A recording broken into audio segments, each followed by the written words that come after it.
ശ്രീരാമ രാമ രാമ ശ്രീരാമചന്ദ്ര ജയ. ശ്രീരാമ രാമ രാമ ശ്രീരാമഭദ്ര ജയ. ശ്രീരാമ രാമ രാമ സീതാഭിരാമ രാമ.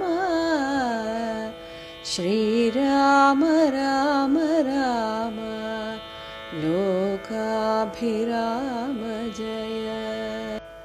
ശ്രീരാമ അഭിഷേകാരംഭം.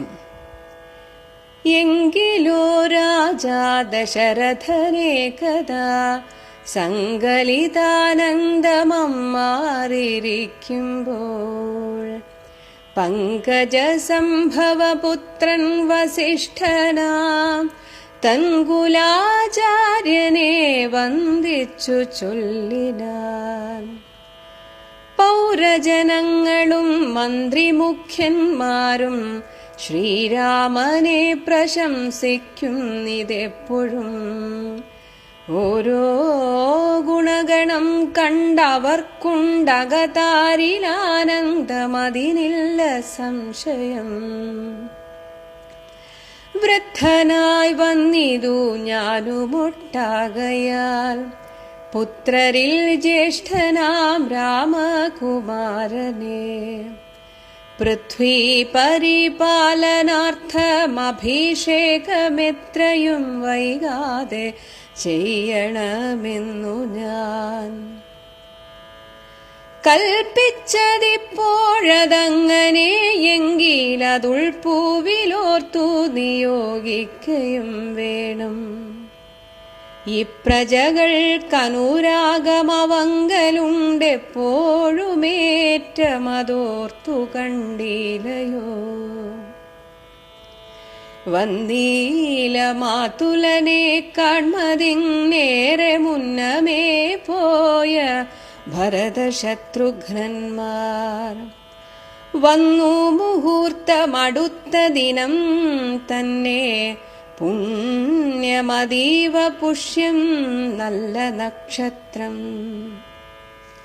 എന്നാലവർ വരുവാൻ പാർക്കയിൽ ഇനി ഒന്നുകൊണ്ടു മധു നിർണയം മാനസേ.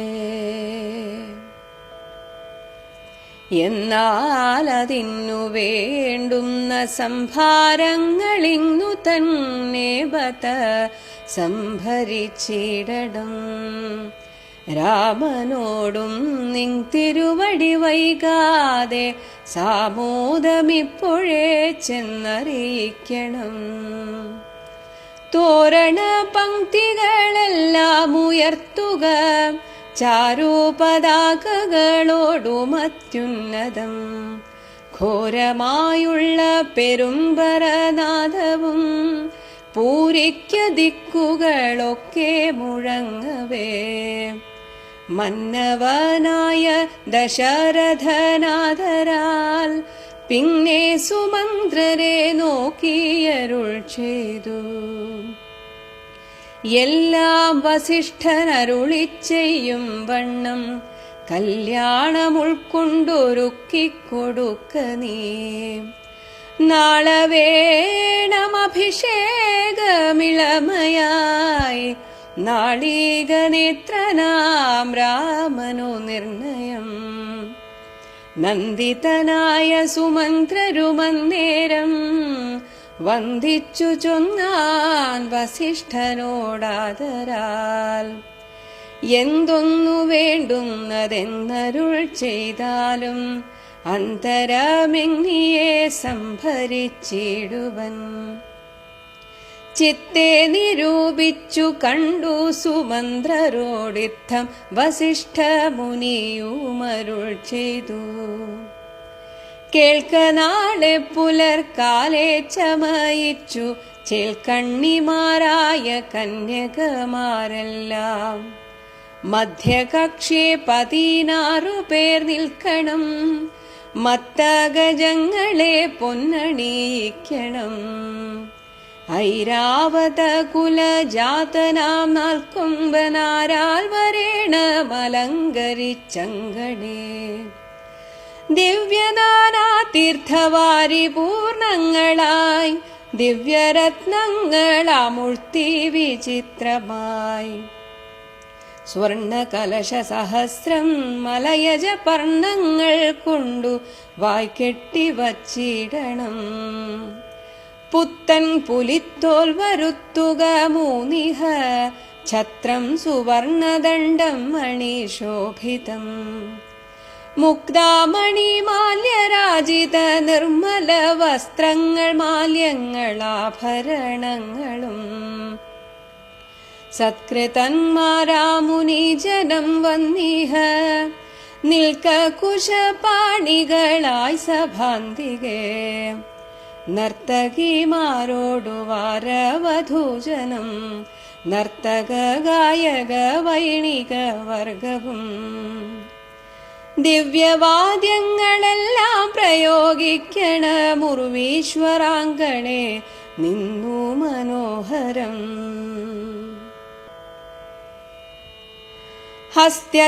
ഹസ്ത്യശ്വപത്തിരഥാദി മഹാബലം വസ്ത്രാദ്യലങ്കാരമോടു വന്നിടണം ദേവാലയങ്ങൾ തോറും ബലി പൂജയും ദീപാവലികളും വേണം മഹോത്സവം ഭൂപാലരെയും വരുവാൻ നിയോഗിക്ക ശോഭയോടെ രാഘവാഭിഷേകാർത്ഥമായി യുദ്ധം സുമന്ത്രരെയും നിയോഗിച്ചതി സത്വരം തേരിൽ കരേറി വസിഷ്ഠനും ദാശരഥി ഗൃഹമെത്രയും ഭാസുരമാശു സന്തോഷേണ സംപ്രാപ്യ സാദരം നിന്നതു നേരമറിഞ്ഞു രഘുവരൻ ചെന്നുടൻ ദണ്ഡ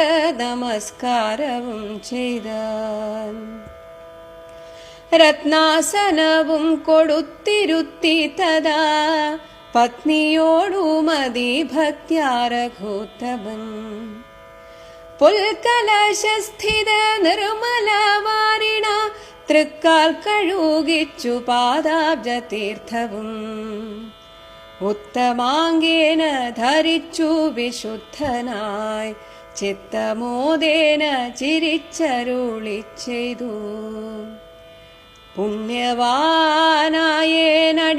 പുണ്യവാനായേനടിയനദീവ കേളിന്നു പാദോദക തീർത്ഥം ധരിക്കയാൽ എന്നിങ്ങനെ രാമചന്ദ്രവാക്യം കേട്ടു നന്നായി ചിരിച്ചു വസിഷ്ഠനരുൾ ചെയ്തു നന്നു നന്നെത്രയും നിന്നുടെ വാക്കുകളൊന്നുണ്ടു ചൊല്ലുന്നതിപ്പോൾ നൃപാത്മജ തുൽപാദ പങ്കജ തീർത്ഥം ധരിക്കയാൽ ദർപ്പക വൈരിയും ധന്യനായിടിനാൻ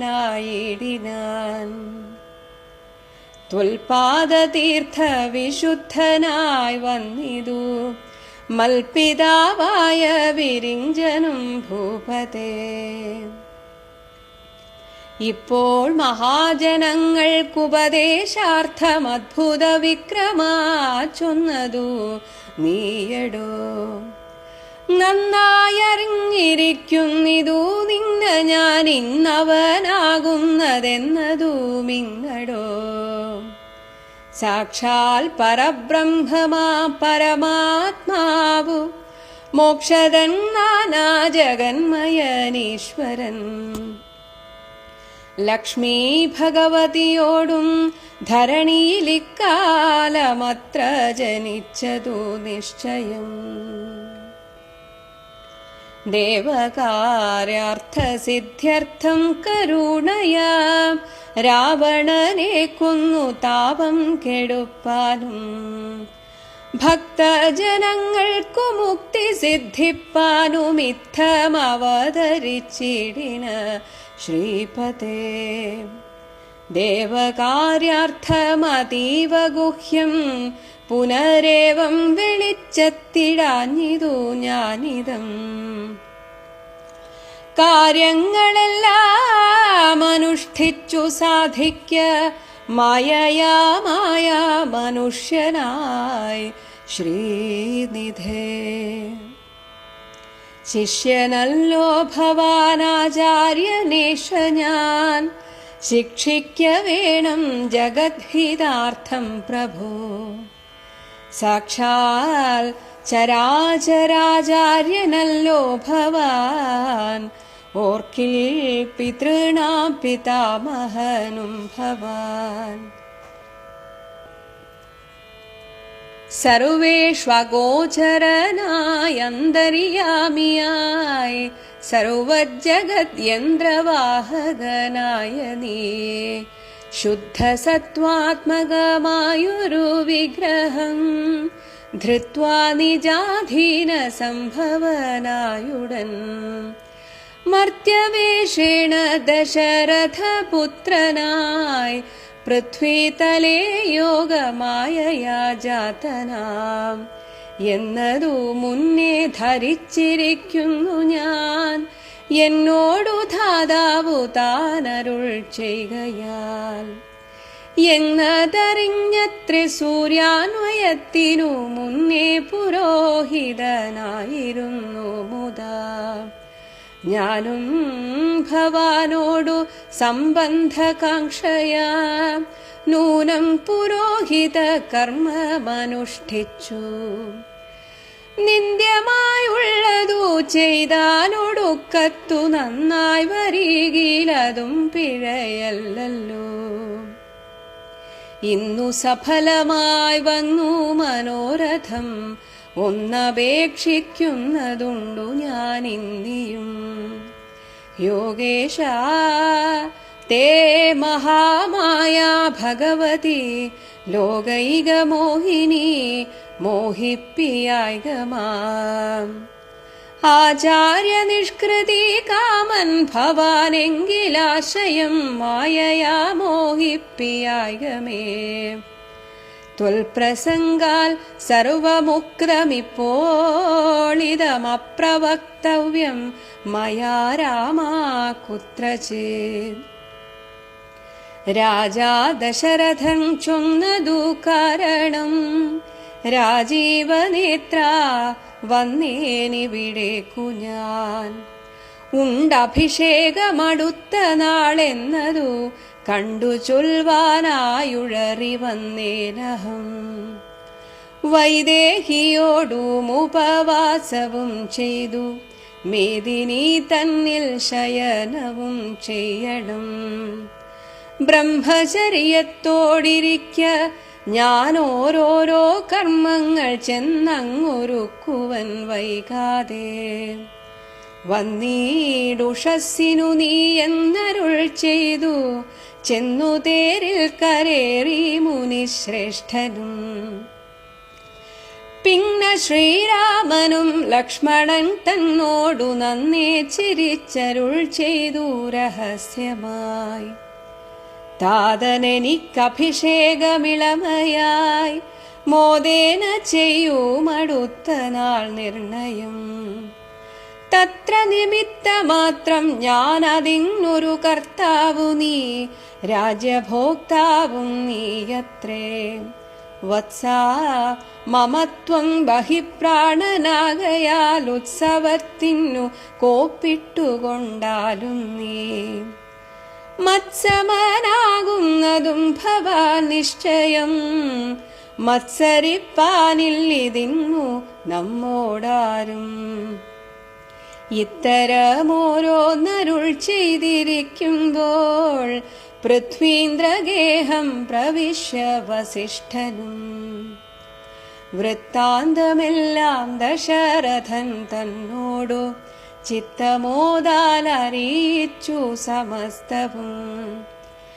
രാജീവ സംഭവ നന്ദനൻ തന്നോടു രാജാ ദശരഥനാനന്ദപൂർവകം രാജീവനേത്രാഭിഷേക വൃത്താന്തങ്ങൾ പൂജാവിധാനേന ചൊന്നതു കേൾക്കയാൽ കൗസല്യയോടും സുമിത്രയോടും ചെന്നു കൗതുകമോടറിയിച്ചാനൊരു പുമാൻ. സമ്മോദമുൾക്കൊണ്ടതു കേട്ട നേരത്തു നിർമ്മലമായൊരു മാല്യവും നൽകിനാർ. കൗസല്യയും തനയാഭ്യുദയാർത്ഥമായി കൗതുകമോടു പൂജിച്ചിതു ലക്ഷ്മിയെ. നാഥേ മഹാദേവി നീയേ തുണയെന്നു ചേതസി ഭക്ത്യാ വണങ്ങി വാണിടിനാൾ. എങ്കിലോ രാജാ ദശരഥൻ ഏകദാ ഒരിക്കൽ സങ്കലിത ആനന്ദം, ആകെ ഒരു ആനന്ദം, എല്ലാം വളരെ ഭംഗിയായി നടക്കുന്നത് കാണുമ്പോഴുണ്ടാകുന്ന ആനന്ദം കൂടിക്കലർന്ന ഭാര്യ, മക്കൾ എല്ലാവരും സന്തോഷമായിട്ടിരിക്കുന്നത് കൊണ്ടുള്ള എല്ലാം കൂടിച്ചേർന്ന ആനന്ദം. അങ്ങനെ സങ്കലിത ആനന്ദത്തോടെ അങ്ങനെ അമ്മാറിരിക്കുമ്പോൾ അങ്ങനെ പോകവേ പങ്കജസംഭവ പുത്രൻ, ബ്രഹ്മാവിന്റെ പുത്രനായ വസിഷ്ഠനാം തൻ കുല ആചാര്യനെ വന്ദിച്ചു ചൊല്ലിനാൻ. പൗരജനങ്ങളും മന്ത്രിമുഖ്യന്മാരും ശ്രീരാമനെ പ്രശംസിക്കുന്നിതെപ്പോഴും. ഓരോ ഗുണഗണം കണ്ടവർക്കുണ്ട് അകതാരിൽ ആനന്ദം, അതിനില്ല സംശയം. ശ്രീരാമചന്ദ്രന്റെ ഗുണഗണങ്ങളൊക്കെ ആളുകൾ ഇങ്ങനെ പ്രശംസിക്കുന്നത് കേൾക്കുമ്പോൾ എനിക്ക് തോന്നുന്നു ശ്രീരാമചന്ദ്രനെ അവരുടെ രാജാവായിട്ട് അവരാഗ്രഹിക്കുന്നുണ്ട് എന്ന്. വൃദ്ധനായി വന്നിതു ഞാനും ഒട്ടാകയാൽ, മാത്രമല്ല എനിക്ക് വളരെയധികം പ്രായമായി. പുത്രരിൽ ജ്യേഷ്ഠനാം രാമകുമാരനെ പൃഥ്വീ പരിപാലനാർത്ഥം, പൃഥ്വി ഭൂമിയുടെ പരിപാലനം, ഈ രാജ്യത്തിന്റെ പരിപാലനാർത്ഥം അഭിഷേകം എത്രയും വൈകാതെ ചെയ്യണമെന്ന് ഞാൻ. ഇനി അത് വെച്ച് താമസിപ്പിക്കേണ്ട, എത്രയും പെട്ടെന്ന് ചെയ്യണമെന്ന് കൽപ്പിച്ചതിപ്പോഴതങ്ങനെയെങ്കിൽ അത് ഉൾപ്പൂവിലോർത്ത് നിയോഗിക്കയും വേണം. എനിക്കിപ്പോൾ അങ്ങനെ ഒരു തോന്നൽ വന്നു. ഇനി അങ്ങയുടെ അഭിപ്രായവും അത് തന്നെയാണെങ്കിൽ അങ്ങ് അതിനുള്ള എന്തൊക്കെയാണോ സജ്ജീകരണങ്ങൾ ചെയ്യണം. ഈ പ്രജകൾക്കനുരാഗമവങ്കലുണ്ടെപ്പോഴും ഏറ്റം അതോർത്ത് കണ്ടിയില്ലയോ. പ്രധാന കാരണം ഇത് തന്നെ. ജനങ്ങൾ അത്രയേറെ ആഗ്രഹിക്കുന്നു ശ്രീരാമചന്ദ്രൻ രാജ്യം ഭരിക്കണമെന്ന്. ആ പ്രജകൾക്കുള്ള അനുരാഗം, രാമനോടുള്ള ആ അനുരാഗം കണ്ടാൽ എനിക്കെപ്പോഴും ഇങ്ങനെ തോന്നുന്നു, ഇനി ഞാൻ വഴിമാറിക്കൊടുക്കേണ്ട സമയമായി. അങ്ങിത് അങ്ങും ഇത് ശ്രദ്ധിക്കുന്നുണ്ടാവുമല്ലോ. എന്നാൽ അവിടെ ഒരു പ്രശ്നമുള്ളത് ഇതാണ്. വന്നീല മാതുലനെ കാൺമതിന് ഏറെ മുന്നമേ പോയ. അപ്പൊ ആ കല്യാണം കഴിഞ്ഞ് ഉടനെ പോയിരുന്നു ഭരതശത്രുഘ്നന്മാർ. പക്ഷെ അവരിതുവരെ തിരിച്ചു വന്നില്ല. ഭരതശത്രുഘ്നന്മാർ വന്നില്ലല്ലോ, മുന്നമേ പോയ ഭരതശത്രുഘ്നന്മാർ വന്നില്ല. എന്നാൽ ഞാൻ നോക്കിയപ്പോൾ, അപ്പോൾ ദശരഥ മഹാരാജാവ് കുറെ ദിവസമായിട്ട് ഇത് തന്നെയാണ് ആലോചിക്കുന്നത്. അദ്ദേഹം അതിനനുസരിച്ച് ജ്യോതിഷ പണ്ഡിതന്മാരെയൊക്കെ കണ്ട് എല്ലാം ഗണിച്ചു നോക്കിയിട്ടുണ്ട്. അതുകൊണ്ട് തന്നെ പറയാണ്, വന്നു മുഹൂർത്തം അടുത്ത ദിനം തന്നെ, ഇത് അടുത്ത ദിവസം തന്നെ നല്ലൊരു മുഹൂർത്തമുണ്ട്. പുണ്യം അതീവ പുഷ്യം, പൂയൻ നക്ഷത്രം നല്ല നക്ഷത്രമാണ്. ശുഭകാര്യങ്ങൾ തുടങ്ങാൻ നല്ല നക്ഷത്രമാണ്. അത് ഇനി അടുത്തെങ്ങും നല്ലൊരു മുഹൂർത്തം ഇല്ല എന്നുകൂടെ ആ ജ്യോതിഷ പണ്ഡിതന്മാർ പറഞ്ഞു എന്നതും കൊണ്ടുകൂടിയാണ് ദശരഥ മഹാരാജാവ് പറയുന്നത്, ഇപ്പോൾ ഈ ഒരു സമയം നമ്മൾ ഉപയോഗപ്പെടുത്തണം. എന്നാൽ അപ്പൊ ഇത്രയും നല്ല ഒരു മുഹൂർത്തം അടുത്തു വന്നതുകൊണ്ട് അവർ വരുവാൻ, ഈ ഭരതശത്രുഘ്നന്മാർ വരുവാൻ പാർക്കയില്ലിനി ഒന്നും, ഞാൻ അവര് വരാൻ വേണ്ടി കാത്തിരിക്കുന്നില്ല എന്നാണ് എൻ്റെ ഒരു അഭിപ്രായം. ഒന്നുകൊണ്ടും അതു നിർണയം മാനസി. ഈ ഒരൊറ്റ കാര്യമാണ് അതിനെന്നെ പ്രേരിപ്പിക്കുന്നത്. ഇത്രയും നല്ലൊരു മുഹൂർത്തം ഇനി അടുത്തൊന്നും കിട്ടാനില്ല. മാത്രമല്ല കാലം പോകെ പോകെ മനുഷ്യന്റെ കാര്യമാണ്, ഞാൻ പ്രായമായിരിക്കുന്നു എന്ന് ദശരഥ മഹാരാജാവ് സൂചിപ്പിക്കുകയും ചെയ്തു. അപ്പൊ അതുകൊണ്ട് തന്നെ ഇനി അധികം വെച്ച് താമസിപ്പിക്കേണ്ട, അവർ വരാനൊന്നും കാത്തു നിൽക്കണ്ട എന്നാണ് ഇവിടെ പറഞ്ഞു വെക്കുന്നത്. എന്നാൽ അതിനു വേണ്ടുന്ന ഈ ഒരു അഭിഷേക കാര്യങ്ങൾക്കൊക്കെ വേണ്ടുന്ന സംഭാരങ്ങൾ, ആ ഒരു സജ്ജീകരണങ്ങളൊക്കെ ഇന്ന് തന്നെ ബത സംഭരിച്ചിരണം. എന്തൊക്കെ സജ്ജീകരണങ്ങളാണോ അതൊക്കെ കാലേ കൂട്ടി ചെയ്യണം. മാത്രമല്ല രാമനോടും നിന്തിരുവടി വസിഷ്ഠ മഹർഷിയോട് പറയാണ്, അങ്ങ് തന്നെ വൈകാതെ, ഒട്ടും വൈകാതെ സാമോദം ഇപ്പോഴേ ചെന്നറിയിക്കണം, ഇപ്പോ തന്നെ പോയി അറിയിക്കണം. തോരണ പങ്ക്തികളെല്ലാം ഉയർത്തുക, ഒപ്പം ആഘോഷവും തുടങ്ങിക്കോളൂ. തോരണങ്ങളൊക്കെ, കൊടി തോരണങ്ങളൊക്കെ ഉയർത്തുക. ചാരു പതാകകളോടും അത്യുന്നതം, അത്രയും ഉയരത്തിൽ നല്ല കൊടി തോരണങ്ങളൊക്കെ ഉയർത്തണം. ഘോരമായുള്ള പെരുമ്പറനാദവും, പൂരിക്ക ദിക്കുകളൊക്കെ, ഈ ദിക്കുകൾ മുഴുവൻ മുഴങ്ങണം. ആരോടും ഒന്നും പറയേണ്ട ആവശ്യം വരരുത്, ഇവിടെ ആഘോഷം തുടങ്ങിയിരിക്കുന്നു എന്ന് ആളുകൾ സ്വയം മനസ്സിലാക്കണം. മന്നവനായ ദശരഥൻ ആദരാൽ, വസിഷ്ഠ മഹർഷിയോട് പറഞ്ഞു കഴിഞ്ഞിട്ട് പിന്നെ സുമന്ത്രരെ നോക്കി അരുൾ ചെയ്തു. മന്ത്രിയായ സുമന്ത്രരെ നോക്കി പറഞ്ഞു, എല്ലാം വസിഷ്ഠൻ അരുളി ചെയ്യും വണ്ണം കല്യാണം ഉൾക്കൊണ്ട് ഒരുക്കിക്കൊടുക്ക നീ. ഇവിടെ വസിഷ്ഠനോട് ഞാൻ ചില കാര്യങ്ങൾ പറഞ്ഞിട്ടുണ്ട്. ഇനി വസിഷ്ഠ മഹർഷി പറയും എന്തൊക്കെയാ വേണ്ടത് എന്ന്. അത് താങ്കൾ അത് വേണ്ടവണ്ണം ഒരുക്കി കൊടുക്കുക. നാളെ വേണം അഭിഷേകം ഇളമയായി. ഇളമ എന്നാൽ യുവരാജാവായി. യുവരാജാവായിട്ട് നാളെ തന്നെ നാളീകനേത്രനാം രാമന് നിർണയം വേണം അഭിഷേകം. നാളീകനേത്രനായിട്ടുള്ള, താമരക്കണ്ണനായിട്ടുള്ള, സുന്ദരനായ എന്റെ പ്രിയ പുത്രനായ രാമന് നാളെ തന്നെ യുവരാജാവായി അഭിഷേകം ചെയ്യണം. നന്ദിതനായ സുമന്ത്രരും അന്നേരം. അപ്പൊ ഇത് കേൾക്കുന്നവർക്കൊക്കെ ആഹ്ലാദം അങ്ങനെ തിരതല്ലുകയാണ്. അങ്ങനെ സുമന്ത്രർക്കും അത്യാഹ്ലാദം. അങ്ങനെ വന്ദിച്ചു ചൊന്നാൻ വസിഷ്ഠനോടാദരാൽ, എന്തൊന്നു വേണ്ടുന്നതെന്നരുൾ ചെയ്താലും പറഞ്ഞാൽ മതി, അന്തരമെന്നിയെ സംഭരിച്ചിടുവൻ. അങ്ങ് പറയുന്നത് ഒട്ടും താമസം കൂടാതെ ഞാൻ എല്ലാം ഏർപ്പാട് ചെയ്യാം. ചിത്തെ നിരൂപിച്ചു കണ്ടു സുമന്ത്രരോട് യുദ്ധം വസിഷ്ഠ മുനിയും അരുൾ ചെയ്തു. അപ്പോ മനസ്സിൽ അപ്പോൾ തന്നെ വസിഷ്ഠ മുനി ഏകദേശം കാര്യങ്ങളൊക്കെ ഒരു കണക്ക് കൂട്ടൽ നടത്തിയിരുന്നു. അതൊക്കെ അങ്ങോട്ട് പറഞ്ഞു. കേൾക്ക, നാളെ പുലർക്കാലെ ചമയിച്ച് ചേൽക്കണ്ണിമാരായ കന്യകമാരെല്ലാം, ഇവിടെ ദാസികളായിട്ടുള്ള സുന്ദരിമാരായിട്ടുള്ള അവർ മധ്യകക്ഷിയെ, രണ്ടാമത്തെ മതിൽക്കെട്ടിനകത്ത് 16 പേർ, 16 സ്ത്രീകൾ ഇങ്ങനെ നിൽക്കണം. അവർ അഷ്ടമാംഗല്യം, ആ താലമെടുത്തിട്ട്, അഷ്ടമാംഗല്യം നമ്മൾ വിഷുവിനൊക്കെ കണി വെക്കാൻ വേണ്ടി വെക്കുന്ന, അഷ്ട എന്നാൽ 8 മംഗളത്തെ തരുന്ന വസ്തുക്കൾ വെച്ചുകൊണ്ടുള്ള ആ താലം, അതുകൊണ്ടാണ് അതിനെ അഷ്ടമംഗലം എന്ന് പറയുന്നത്. അപ്പൊ അങ്ങനെ അഷ്ടമംഗല താലമൊക്കെ എടുത്തിട്ട് 16 സ്ത്രീകൾ അങ്ങനെ നിൽക്കണം. മത്തഗജങ്ങളെ പൊന്നണിയിക്കണം. ആ ഒരു എല്ലാ ഗുണങ്ങളുമൊത്ത ഗജങ്ങളെ പൊന്നണിയിച്ചിട്ട് അതിനെ എല്ലാ വിധത്തിലും അലങ്കരിച്ചങ്ങനെ നിർത്തണം. ഐരാവത കുലജാതനാം നാൽക്കൊമ്പൻ ആരാൽ വരേണം അലങ്കരിച്ചങ്കണേ.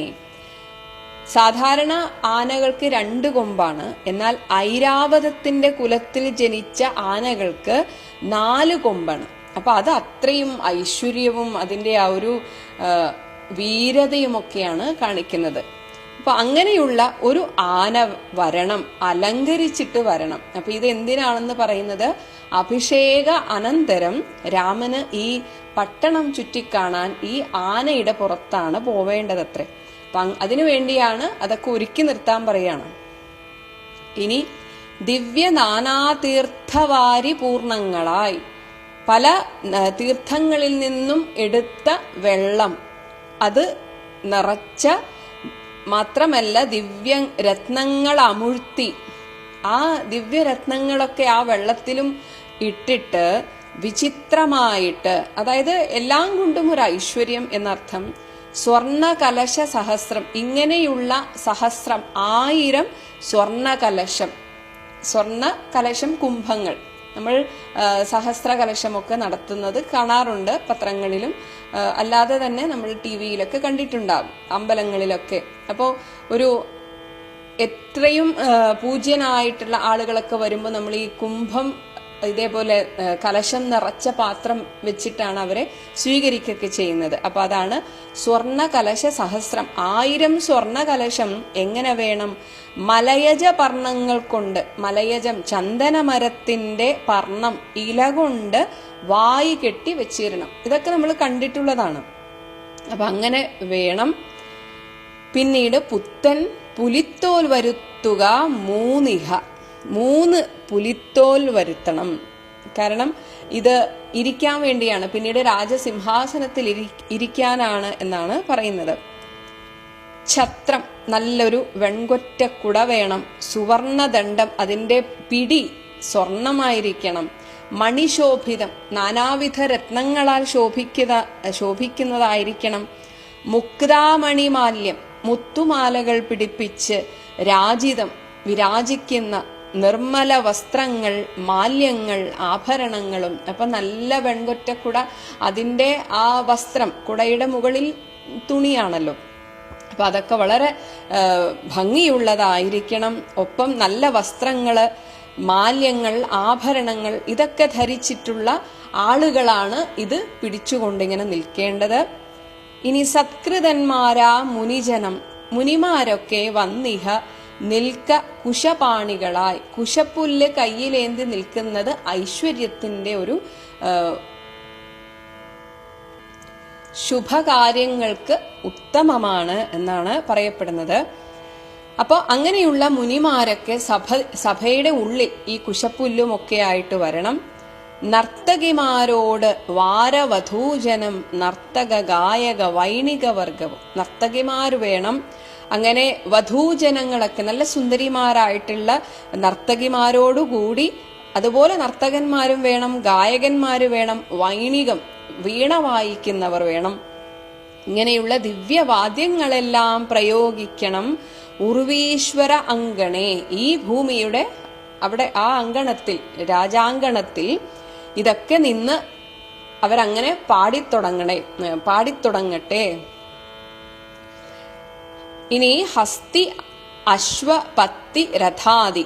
ഹസ്തി ആന വേണം, കുതിര, പത്തി കാലാൾ, രഥം. ഇങ്ങനെ ഒരു യുദ്ധത്തിന് ഒരുമ്പെടുന്നത് പോലെ ഒരു സന്നാഹമൊക്കെ വേണം. പക്ഷെ അതൊക്കെ ആ ഒരു ഗാംഭീര്യത്തിന് വേണ്ടിയാണ്. അങ്ങനെ ഒരു മഹാബലം, ഈ അയോധ്യയുടെ മഹാബലം മുഴുവൻ അങ്ങനെ അണിനിരക്കണം.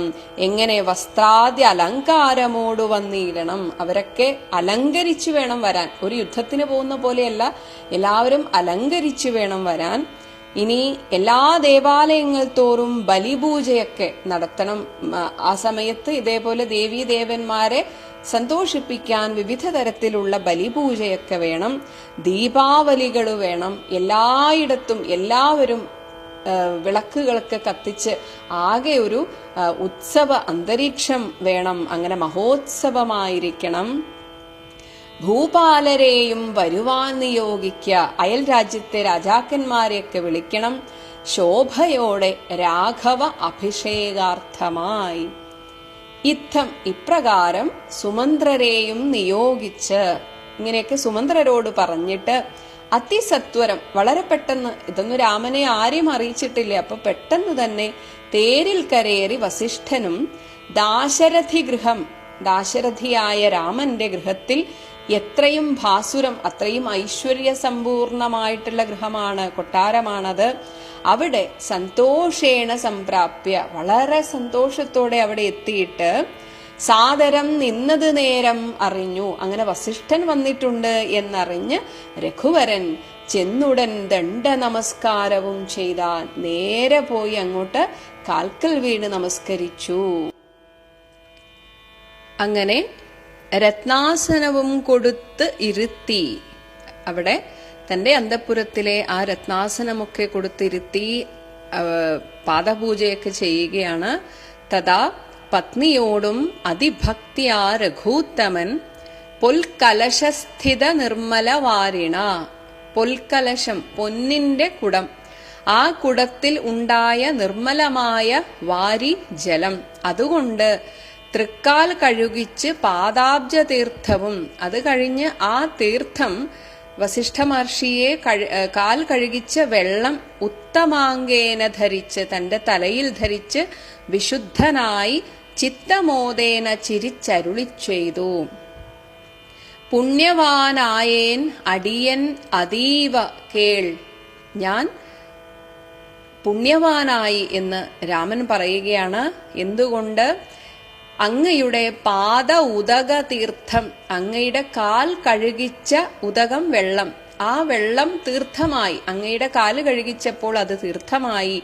അത് ധരിക്കയാൽ ഞാൻ ഇന്ന് പുണ്യവാനായി തീർന്നു എന്നിങ്ങനെ രാമചന്ദ്രവാക്യം കേട്ട് നന്നായി ചിരിച്ചു വസിഷ്ഠൻ അരുൾ ചെയ്തു. മുമ്പ് നാരദൻ പറഞ്ഞതുപോലെ തന്നെ, നന്നു നന്നെത്രയും നിന്നുടെ വാക്കുകൾ ഒന്നുണ്ട് ചൊല്ലുന്നതിപ്പോൾ നൃപാത്മജ. അങ്ങ് എന്നോട് പറഞ്ഞല്ലോ എന്റെ പാദ തീർത്ഥം അങ്ങയെ പുണ്യവാനാക്കിയെന്ന്. എന്നാൽ എനിക്കെല്ലാം അറിയാം. ത്വൽപാദപങ്കജ തീർത്ഥം ധരിക്കയാൽ ദർപ്പകവൈരിയും കാമവൈരിയായിട്ടുള്ള ശിവൻ ധന്യനായത് അങ്ങയുടെ പാദപങ്കജ തീർത്ഥത്താലാണല്ലോ.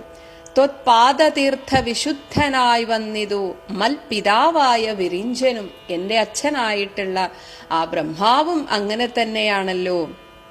എന്നാൽ അങ്ങ് ഈ ചെയ്യുന്നതൊക്കെ ഇപ്പോൾ മഹാജനങ്ങൾക്ക് ഉപദേശാർത്ഥം, ഒരു ഈ അങ്ങയുടെ ഈ പ്രവൃത്തികൾ കാണുന്ന, അത് കേൾക്കുന്ന, വായിക്കുന്നവർ തങ്ങളുടെ ഗുരുജനങ്ങളോട് ഇങ്ങനെയാണ് പെരുമാറേണ്ടത് എന്ന് അങ്ങ് കാണിച്ചു കൊടുക്കുകയാണല്ലോ. അപ്പോ ശ്രീരാമചന്ദ്രൻ ഉപദേശത്തെക്കാളേറെ ജീവിതം കൊണ്ട് കാണിച്ചു തരികയാണ്. ഇങ്ങനെയൊക്കെയാണ് പെരുമാറേണ്ടത്. അതാണ് മഹാജനങ്ങൾക്ക് ഉപദേശാർത്ഥം അദ്ഭുത വിക്രമ ചൊന്നത് നീയടോ. അതിനാണല്ലോ ഭഗവാനെ അങ്ങ് ഇങ്ങനെയൊക്കെ എന്നോട് സംസാരിച്ചത്. ആ ആളുകൾക്ക്, അങ്ങയെ പിന്തുടരുന്ന ആളുകൾക്ക് കാണിച്ചു കൊടുക്കാൻ. നന്നായി അറിഞ്ഞിരിക്കുന്നിതു നിന്നെ ഞാൻ ഇന്നവനാകുന്നതെന്നതും ഇന്നടോ. അങ്ങ് ഇന്നവനാണ്, ആരാണ് അങ്ങ് എന്നത് ഞാൻ നന്നായി അറിഞ്ഞിരിക്കുന്നു. സാക്ഷാൽ പരബ്രഹ്മമാം പരമാത്മാവ്, മോക്ഷദൻ, മോക്ഷദായകനാണങ്ങ്, നാനാ ജഗന്മയൻ ഈശ്വരൻ. ലക്ഷ്മി ഭഗവതിയോടും ധരണിയിൽ ഇക്കാലമത്ര ജനിച്ചത് നിശ്ചയം. എന്തിനു വേണ്ടി? ദേവകാര്യാർത്ഥസിദ്ധ്യർത്ഥം കരുണയ. ആ ദേവന്മാർ പറഞ്ഞതനുസരിച്ചാണല്ലോ അങ്ങ് വന്നത്. ആ കാരുണ്യം കൊണ്ട് രാവണനെ കൊന്ന് താപം കെടുപ്പാനും, ഈ ലോകത്തിലുള്ള ആളുകൾ രാവണനെ കൊണ്ട് അനുഭവിക്കുന്ന അവരുടെ ദുഃഖം ഇല്ലാതാക്കാനും, ഒപ്പം അങ്ങയെ സ്തുതിച്ച് ഭജിച്ച് തപസ് ചെയ്ത് കാത്തിരിക്കുന്ന ഭക്തജനങ്ങൾക്ക് മുക്തി സിദ്ധിപ്പാനും ഇത്തം അവതരിച്ചേടിന. ഇപ്രകാരം അവതരിച്ച അല്ലയോ ശ്രീപതേ. ദേവകാര്യാർത്ഥം അതീവ ഗുഹ്യം. അങ്ങ് ഇങ്ങനെയൊക്കെ അവതരിച്ചു എന്നത് സാധാരണ ആളുകൾക്കൊന്നും അറിയില്ല. അതീവ ഗുഹ്യമാണ്, രഹസ്യമാണ്. പുനരേവം, അതുകൊണ്ട് തന്നെ ഇതൊക്കെ വെളിച്ചത്തിടാഞ്ഞിതു ഞാനിതം. അതുകൊണ്ടാണ് ഞാൻ അങ്ങനെ പരസ്യമായിട്ടൊന്നും പറയാത്തത്. ഇതിപ്പോ നമ്മൾ തമ്മിൽ കണ്ടപ്പോ എന്റെ ഉള്ളിൽ നിന്ന് അങ്ങനെ വന്നതാണ്. ഇതൊന്നും ഞാൻ ആരോടും പുറത്തു പറയുന്നില്ല. കാര്യങ്ങളെല്ലാം അനുഷ്ഠിച്ച് സാധിക്കുക. അങ്ങ് എന്തിനാണോ അവതരിച്ചത് അതൊക്കെ സാധിക്കട്ടെ. മായാമനുഷ്യനായി ശ്രീനിധേ. ശിഷ്യനല്ലോ ഭവാൻ ആചാര്യനേഷ. ഞാൻ ഈ ലോക നാടകത്തിൽ അങ്ങും ഞാനുമൊക്കെ ഇങ്ങനെ ഒരു വേഷം കെട്ടിയിരിക്കുകയാണ്. ഇപ്പോൾ അങ്ങ് എന്റെ ശിഷ്യനാണ്. ശിഷ്യനല്ലോ ഭവാൻ ഏഷ ആചാര്യൻ. ഞാനിപ്പോൾ അങ്ങയുടെ ആചാര്യസ്ഥാനത്താണ് ലോകരുടെ മുമ്പിൽ. എന്നാൽ എനിക്കറിയാം അങ്ങ് എന്റെ ആചാര്യനാണ്. അതുകൊണ്ട് ശിക്ഷിക്ക വേണം ജഗത് ജഗത് ഹിതാർത്ഥം എന്നാണ്. അതാണ് കൂടിച്ചേർന്നപ്പോൾ ജഗദ്ഹിതാർത്ഥം എന്നായത്. അപ്പോൾ ജഗത് ഹിതാർത്ഥം, ജഗത്തിന്റെ ഹിതത്തിനു വേണ്ടിയിട്ട് അങ്ങ് എന്നെ ശിക്ഷിക്കണമെന്നാൽ നേർവഴിക്ക് ഉപദേശിക്കണം എന്നർത്ഥം. സാക്ഷാൽ ചരാചര ആചാര്യനല്ലോ ഭവാൻ, അങ്ങ് ഈ ലോകത്തിലുള്ള ചരങ്ങൾക്കും അചരങ്ങൾക്കും എല്ലാ ജീവജാലങ്ങൾക്കും ആചാര്യൻ അങ്ങാണ്. ഓർക്കിലോ പിതൃണാം പിതാമഹനും ഭവാൻ, ഇവിടെയുള്ള എല്ലാ പിതൃക്കൾക്കും, അതായത് ആദ്യനാണ് എന്ന് പറയുന്നതിന് പകരാണ് ഇങ്ങനെ പറയുന്നത്. ആദ്യമുണ്ടായത് ഭഗവാനെ അങ്ങാണല്ലോ. അങ്ങ് ഈ പ്രപഞ്ചം മുഴുവൻ വ്യാപിച്ചു കിടക്കുന്നു, പക്ഷേ സർവേഷു അഗോചരനാണ്. അങ്ങയെ ആർക്കും നഗ്നനേത്രങ്ങൾ കൊണ്ട് കാണാൻ സാധ്യമല്ല. എന്നാലോ അങ്ങ് എവിടെ ഇരിക്കുന്നു? എല്ലാ ജീവജാലങ്ങളുടെയും അന്തര്യാമിയായിട്ട് അവരുടെ ഉള്ളിലിരുന്ന് അവരെ നിയന്ത്രിക്കുന്നത് ഭഗവാനെ അങ്ങ് തന്നെയാണല്ലോ. സർവജഗത് യന്ത്രവാഹകനായ നീ, ഈ ജഗത്താകുന്ന യന്ത്രത്തെ വഹിച്ചുകൊണ്ട് അതിനെ നയിച്ചു കൊണ്ടുപോകുന്നതും അങ്ങാണല്ലോ ഭഗവാനെ. അങ്ങാകട്ടെ ഒരു അവതാരമെടുക്കുമ്പോൾ ശുദ്ധ സത്വാത്മകമായൊരു വിഗ്രഹം. സാധാരണ മനുഷ്യരൊക്കെ സത്വരജ തമോ ഗുണങ്ങളുടെ ഒരു മിശ്രിതമാണെങ്കിൽ അവതാര പുരുഷന്മാർ എപ്പോഴും സത്വസ്വരൂപനായിരിക്കും. ഇത് നാരായണീയത്തിലും മേൽപ്പത്തൂർ പറഞ്ഞിരിക്കുന്നു. അപ്പോ ശുദ്ധ സത്വാത്മകമായിട്ടുള്ള വിഗ്രഹം ധൃത്വ ധരിച്ചിട്ട് നിജ അധീന സംഭവനായി, അങ്ങയുടെ മായയ്ക്ക് അധീനരാണ് മറ്റുള്ള ആളുകൾ. അവർ ഈ മായയിൽ അവശരായിട്ട് അസ്വതന്ത്രരായിട്ടിരിക്കുമ്പോൾ അങ്ങൊരു രൂപം സ്വീകരിക്കുമ്പോൾ അങ്ങയുടെ മായയെ, അങ്ങയുടെ മായാശക്തിയെ അങ്ങ് അങ്ങേക്ക് അധീനനാക്കി തീർക്കുന്നു. അങ്ങനെയാണ് അങ്ങ് സംഭവനായി, സംഭവിക്കുന്നത് എന്നാൽ ജനിക്കുന്നത്. ഇങ്ങനെ ജനിക്കും എന്ന് മർത്യവേഷേണ ദശരഥപുത്രനായി പൃഥ്വീതലേ യോഗമായയാ, ഇങ്ങനെയൊക്കെ അങ്ങ് ഈ ത്രേതായുഗത്തിൽ ദശരഥന്റെ മകനായിട്ട് ഭൂമിയിൽ യോഗമായയാ ജാതനാം ജനിക്കും എന്നത് മുന്നേ ധരിച്ചിരിക്കുന്നു ഞാൻ. എനിക്കിത് മുന്നേ അറിയാം. എങ്ങനെ അറിഞ്ഞു? എന്നോട് ധാതാവ് താൻ അരുൾ ചെയ്യുകയാൽ, എന്റെ അച്ഛനായിട്ടുള്ള ബ്രഹ്മാവ് തന്നെ ഇതെന്നോട് പറഞ്ഞിട്ടുണ്ട് എന്നതറിഞ്ഞത്രേ. ഇതറിഞ്ഞിട്ടാണ് ഞാൻ സൂര്യാന്വയത്തിന്, സൂര്യവംശത്തിന് മുന്നേ പുരോഹിതനായിരുന്നു മുത. വസിഷ്ഠ മഹർഷി ഇക്ഷ്വാകു വംശം മുതലേ ഇവരുടെ പുരോഹിതനാണ് എന്നാണ് പറയുന്നത്, ഇക്ഷ്വാകുവിന്റെ കാലം മുതലേ. അപ്പൊ എന്തിനാണ് ഇതുപോലെ അങ്ങ് വരും?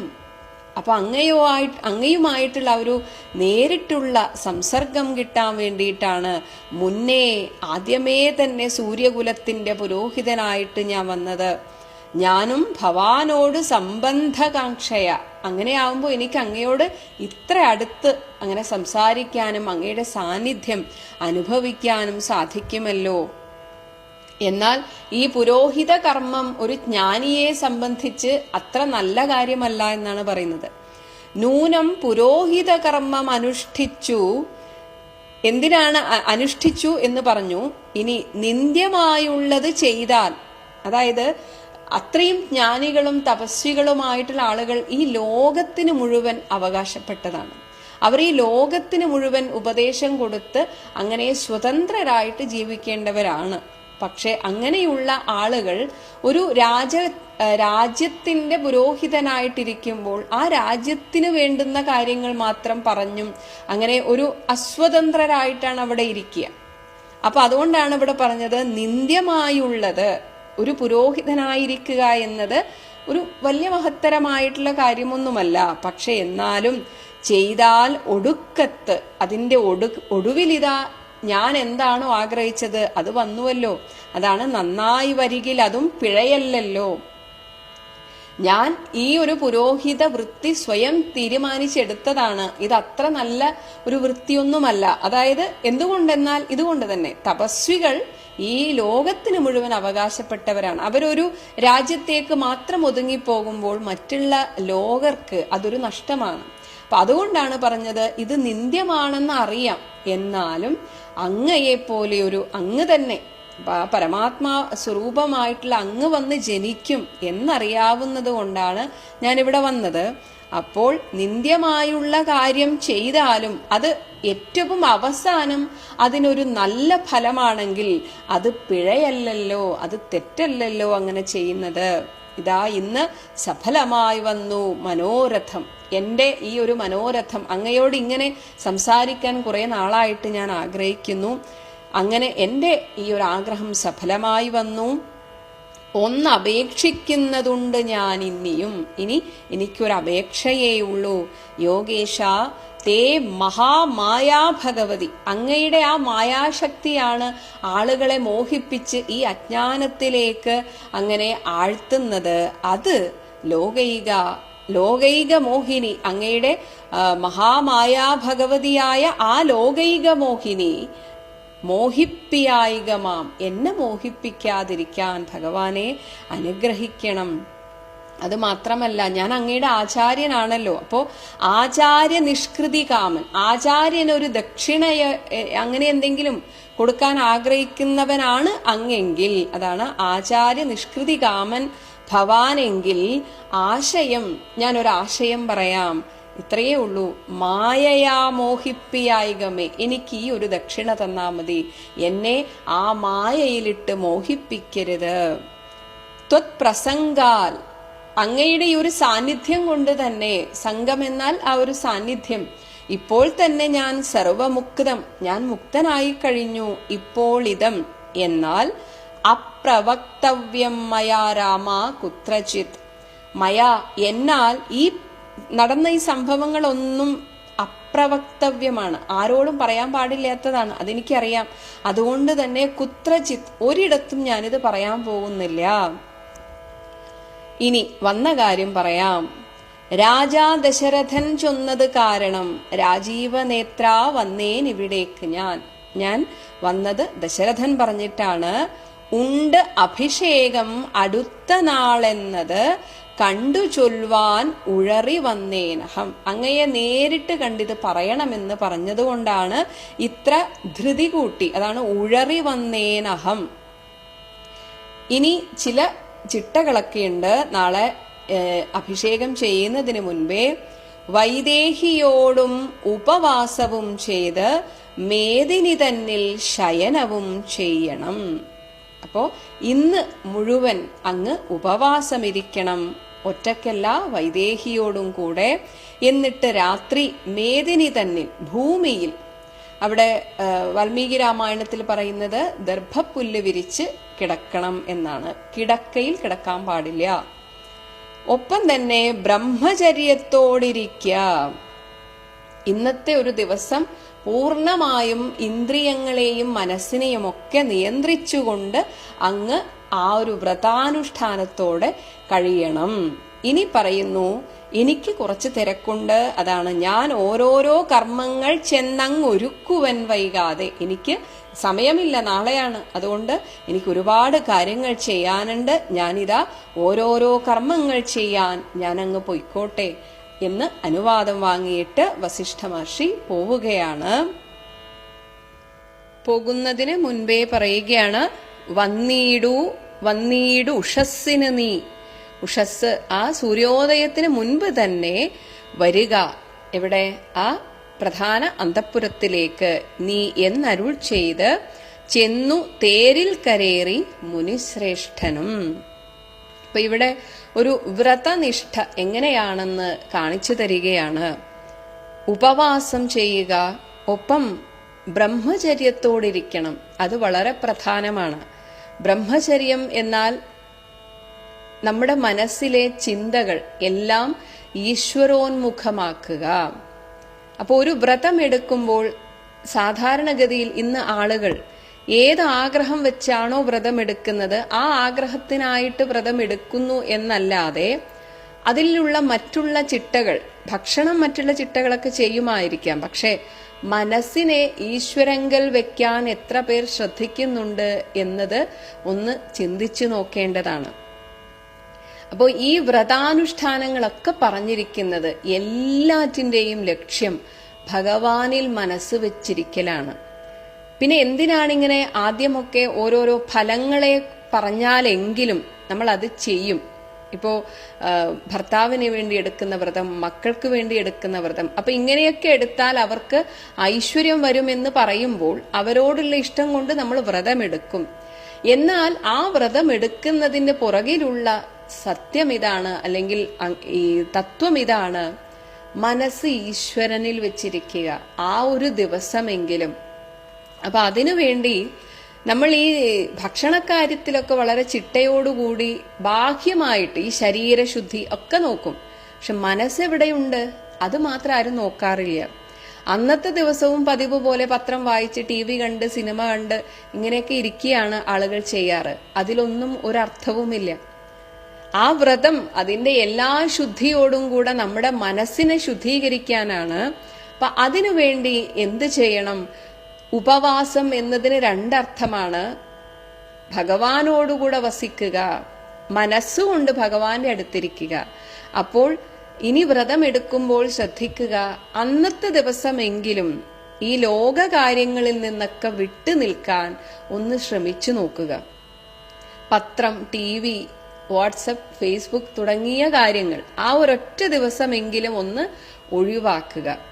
ഇനി വീട്ടിലിരുന്നാൽ ആ ഒരു നിയന്ത്രണം കിട്ടില്ല എന്ന് തോന്നുന്നുണ്ടെങ്കിൽ അമ്പലത്തിൽ പോയിരിക്കുക.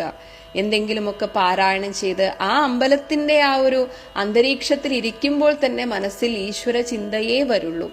അമ്പലത്തിൽ നിന്ന് കിട്ടുന്ന പ്രസാദമൊക്കെ കഴിച്ച് ഇങ്ങനെയൊക്കെ ചെയ്ത്, ഇനി അടുത്തെങ്ങനെ ആശ്രമം ഉണ്ടെങ്കിൽ അങ്ങനെ പോയി അവിടെയുള്ള ആചാര്യന്മാരോട് എന്തെങ്കിലുമൊക്കെ സംശയങ്ങൾ ചോദിക്കുകയും അത്തരം സംഭാഷണങ്ങളൊക്കെ ചെയ്ത് ആ ഒരു ദിവസം ഒന്ന് കഴിഞ്ഞു നോക്കൂ. എന്തെന്നില്ലാത്ത ഒരു പ്രസാദം ഉള്ളിലുണ്ടാവും. അങ്ങനെ ആവുമ്പോൾ പ്രത്യേകിച്ചൊരു ലക്ഷ്യവുമില്ലാതെ, അല്ലെങ്കിൽ എന്തെങ്കിലും ഒന്ന് സാധിക്കാനല്ലാതെ ഇടക്കൊക്കെ ഇങ്ങനെയൊന്ന് ഇരിക്കണം എന്ന് തോന്നും. അപ്പൊ അങ്ങനെ നമ്മൾ ഇരുന്നു പോകും.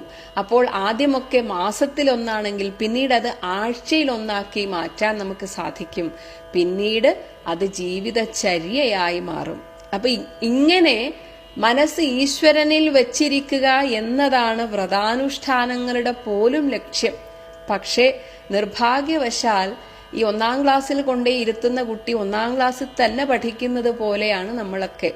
എന്തെങ്കിലും ഒരു കാര്യം ചെറുപ്പത്തിൽ ചെയ്യാൻ തുടങ്ങിയ ജീവിതകാലം മുഴുവൻ അത് തന്നെ ചെയ്തുകൊണ്ടിരിക്കുന്നു. അതിൽ നിന്ന് അപ്പുറത്തേക്കൊരു യാത്രയില്ല.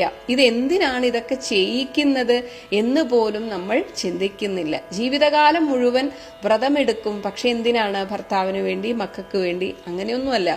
അതൊക്കെ നമ്മളെ ഇതിലേക്ക് വരുത്തിക്കാൻ ആചാര്യന്മാർ കണ്ടുപിടിച്ച ഓരോ സൂത്രപ്പണികളാണ്. അതുകൊണ്ട് ഓരോരുത്തരും അവനവന്റെ കർമ്മഫലം അനുഭവിച്ചിരിക്കും. അതിപ്പോ വ്രതം എടുത്തത് കൊണ്ട് മാറുമോ എന്നൊക്കെ ചോദിച്ചാൽ അതിന് ഉത്തരം കിട്ടാൻ ബുദ്ധിമുട്ടാണ്. അപ്പോ അതിനു വേണ്ടി എന്ന രീതിയിൽ നമ്മൾ വ്രതം അനുഷ്ഠിച്ചാലും യഥാർത്ഥത്തിൽ ഉദ്ദേശം ഇതാണ്: ഓരോരുത്തരും മനസ്സ് ഭഗവാനിൽ വെച്ചിരിക്കാൻ എത്രത്തോളം പറ്റുമോ അത്രത്തോളം സാധിക്കുക. ഇവിടെ ആ അഭിഷേകത്തിന് വേണ്ടി ഒരുങ്ങാൻ പറഞ്ഞത് രാത്രി നിലത്ത് കിടന്നുറങ്ങണം, ബ്രഹ്മചര്യം പാലിക്കണം, ഉപവാസമിരിക്കണം. ഇതാണ് ശരിയായ വ്രതനിഷ്ഠ. അങ്ങനെ വസിഷ്ഠ മഹർഷി പോയതിനു ശേഷം ശ്രീരാമൻ അവിടെ തന്റെ അടുത്തുള്ള ലക്ഷ്മണൻ തന്നോട് നന്നേ ചിരിച്ചരുൾ ചെയ്തു രഹസ്യമായി.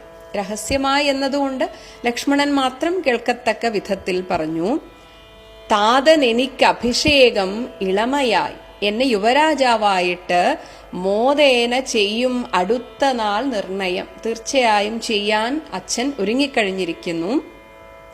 എന്നാൽ ഒരു കാര്യം അറിയുക, ഇവിടെ നമ്മൾ 4 പേരും, ഇവിടെ ലക്ഷ്മണൻ ഉള്ളതുകൊണ്ട് ലക്ഷ്മണനോട് മാത്രം പറഞ്ഞു എന്ന് മാത്രം. ശ്രീരാമചന്ദ്രൻ ഉദ്ദേശിച്ചത് 4 സഹോദരങ്ങളെയും കൂടിയാണ്. തത്ര നിമിത്തമാത്രം ഞാൻ, ഇവിടെ രാജാവായിട്ട് ഞാൻ എന്ന് പേരുകൊണ്ട് ഒരു പക്ഷേ രാമൻ രാജാവ് എന്നൊക്കെ പറയുമായിരിക്കും. പക്ഷെ അതൊരു നിമിത്തം മാത്രമാണ്. അതിന് ഒരു കർത്താവ് നീ, രാജ്യഭോക്താവും നീയത്രേ.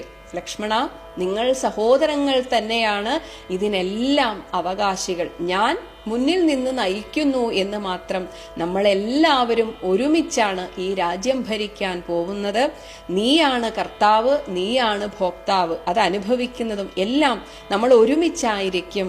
അല്ലയോ വത്സ, കുഞ്ഞെ എന്ന് വളരെ വാത്സല്യത്തോടെ വിളിക്കുകയാണ്.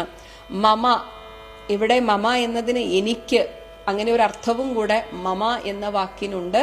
അത് പിന്നീട് നമ്മൾ സംസ്കൃതം പഠിക്കുമ്പോൾ മനസ്സിലാകും. നമ്മളിപ്പോൾ പഠിച്ച അർത്ഥം മമ, എൻ്റെ എന്നാണ്. അങ്ങനെയും ഒരു അർത്ഥമുണ്ട്. അതായത് അത് വിഭക്തിയാണ്. അത് കൂടുതൽ കൺഫ്യൂഷൻ ആവാണ്ടിരിക്കാനാണ് ആദ്യം തന്നെ എല്ലാം ഒന്നും പറയാത്തത്. അപ്പൊ മമ എന്നത് സാഹചര്യത്തിനനുസരിച്ച് അർത്ഥത്തിന് വ്യത്യാസം വരും. ഒന്ന് ചിലയിടത്ത് എൻ്റെ എന്നായിരിക്കും, ചിലയിടത്ത് എനിക്ക് എന്നായിരിക്കും. അപ്പൊ ഇവിടെ എനിക്ക് എന്നാണ് അർത്ഥം. മമ ത്വം, നീ ബഹിപ്രാണനാകയാൽ, എൻ്റെ ശരീരത്തിനുള്ളിൽ ഒരു പ്രാണനുണ്ട്, എൻ്റെ പുറത്തെ പ്രാണനാണ് നീ. അത്രയും പ്രിയപ്പെട്ടവനാണ് എനിക്ക് നീ. അതുകൊണ്ട് നീ തന്നെയാണ് രാജാവാകുന്നത് എന്നതുപോലെ ഉത്സവത്തിന് കോപ്പിട്ടുകൊണ്ടാലും നീ ഈ രാജ്യം ഒരു ഉത്സവത്തിലേക്ക് നീങ്ങുകയാണ്. അതിന് നീയും അതിനൊരു നേതൃത്വം കൊടുത്താലും മത്സമനാകുന്നതും ഭവാൻ നിശ്ചയം. നീ എനിക്ക് തുല്യം തന്നെയാണ്, നീ ഞാൻ തന്നെയാണ്. മത്സരിപ്പാനിൽ ഇതിന് നമ്മളോടാരും മത്സരിക്കാനില്ല എന്ന് വെച്ചാൽ ആർക്കും നമ്മെ തോൽപ്പിക്കാൻ പറ്റില്ല. ഈ സാഹോദര്യത്തിന്റെ കെട്ടുറപ്പ് ഒരാൾക്കും ഭേദിക്കാൻ സാധിക്കില്ല. നീയും മറ്റുള്ള 2 സഹോദരങ്ങളും എനിക്ക് എല്ലാവരും ഒരുപോലെയാണ്. നമ്മൾ ഒരുമിച്ചാണ് ഈ രാജ്യം ഭരിക്കാൻ പോകുന്നത്. ഇങ്ങനെ ലക്ഷ്മണനോടും പറഞ്ഞു.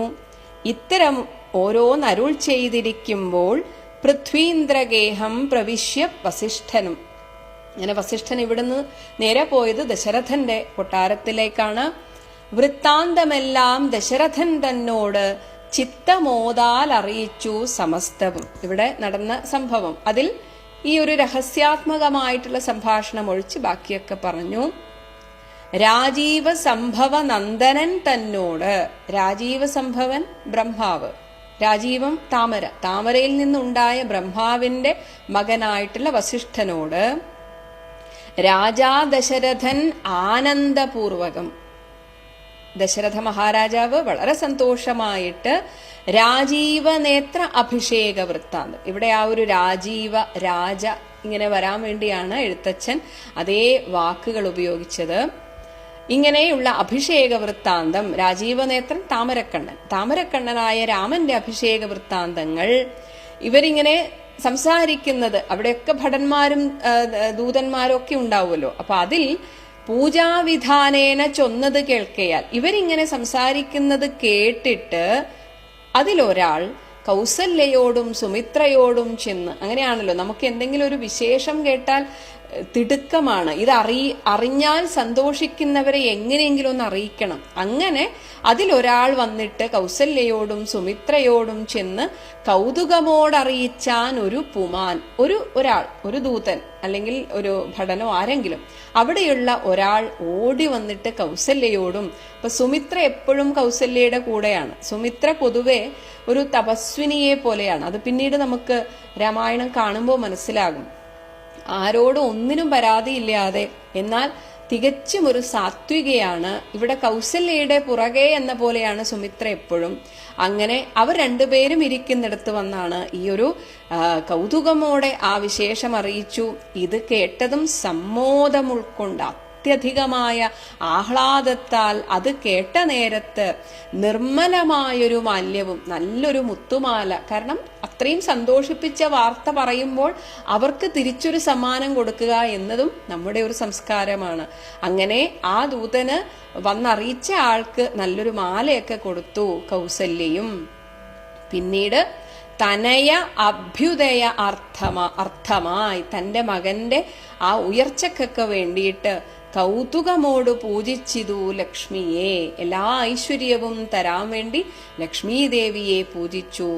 നാഥേ മഹാദേവി നീയേ തുണയെന്ന് ചേതസി ഭക്ത്യാ വണങ്ങി വാണിയിടിനാൾ. അങ്ങനെ ലക്ഷ്മി ദേവിയെ പൂജിച്ച് ദേവി തന്നെ തുണ എന്ന് പറഞ്ഞ് അങ്ങനെ വണങ്ങിയിടിനാൾ, ഭക്തിയാ വണങ്ങിയിടിനാൾ എന്ന് പറഞ്ഞുകൊണ്ടാണ് ഈ ഒരു തലക്കെട്ട് അവസാനിപ്പിക്കുന്നത്. ഓം ശ്രീരാമചന്ദ്രായ